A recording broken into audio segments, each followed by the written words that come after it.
Sebo jebaleko. Kale sebo nawe jebale. Wasuze otya? Nasuzeyo. Kamokye gamba ki? Kamokye eri ku muliro gwe. Muli ku muliro. Tuli ku muliro gwe nnyinyi ate nga eno ekyali ntandikwa maani. Lwaki wano Kamokye kiri bwe kityo mandi? Kuba mbadde mbitamu naye Kamokye wano kintu mwakikutte nnyonyo sebanye lwasi. Ekyo n'owo kibuuza omwana omuto akimanyi kubanga ensibuko eri wano. Ensibuko yonna eva wano n'esaasaanira ewalala. Pulezidenti waffe atandikira wano amaanyi gonna agasinga agajja wano. Tusubire okuwangula kwa Nuupu ne mu bitundu ebirala. Ekyo kiri obviously okuwangulwako twamaze dda tulayiza bulayiza kwe tulinda. Naye nga olowooza lwaki abavubuka bavuddeyo nnyonyo okwetanira ebyokulonda? Abavubuka bo kati bazibusa amaaso luli baali tebabifaako nnyo naye kati bazibusa amaaso n'obwongo. Omukulembeze agezezzaako okukola ekisoboka okutuzibusa amaaso. Kati awo buli omu ayagala ate kitu abavubuka kituyambye nnyo kubanga amaanyi tugafunye kati.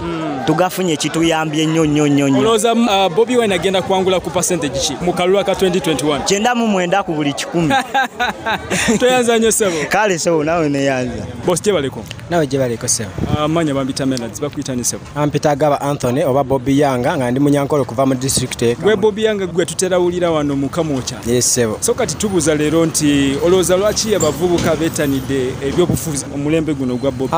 Nze ngamba president waffe bwe yavaayo n'atulaga nti naffe tusobola. President ki? His Excellency Robert Kyagulanyi. Nze president gwe mmanyi. Bwe yatugamba nti naffe tusobola era naffe ne tusalawo era tusituke tukwataganire wamu naye tulwanirire ensi yaffe. Abavubuka tusobola era tusuubira buwanguzi. Era ndi wansi awo onsanze mbadde nvaawo nga njagala nsooke nfunewo ekyokunywa wano then tuddeyo. Twagala bukulembeze naye tujja tandikira wansi. Olowooza mu kino tewagenda beerawo okuba kalulu? Tewagenda kubeerawo kubanga ne leero babadde bagezzaako era ne tubalemesa. Bati ababadde baagala kukola ki? Nga baleeta abantu abaveeri ne bagamba bagenda kulondera wano ne tubiganye era tubaganye. Mwakitegedde mutya? Tusooka ne twetegereza mu register n'otuwa national ID yo bwe tulaba nga oli wa wano nga otukukkiriza ng'olonda. Yes sir. Tuanze sir. Well, good morning boss. Yes, good morning brother. How are you? I'm okay. My name is Melody. What's your name? Yeah, my name is Martin. I'm from Kamokye. How is Kamokye this day? Kamokye is busy today. I can see it is very busy. Why is it like it's very busy right here? Because I've been moving around Kampala, but right here in Kamokye it is much. Yeah, today the youth we're having youth elections of chairman youth. So very many youth are converted here to call elections. But I'm seeing police, like police is busy right here. In many other places there is no police. There has been a scuffle between the NRM wing and NUP. Yeah, some NRM people were bringing other people from other places, to stand on their line, and that brought commotion. So people were pulling each other and fighting for their rights. Okay, but let me know, my guy, why do you think the youths have come out right now in this generation, especially to join politics? Why is it like that? Yeah, the youth have come up because we have been inspired by Bobi Wine, His Excellency.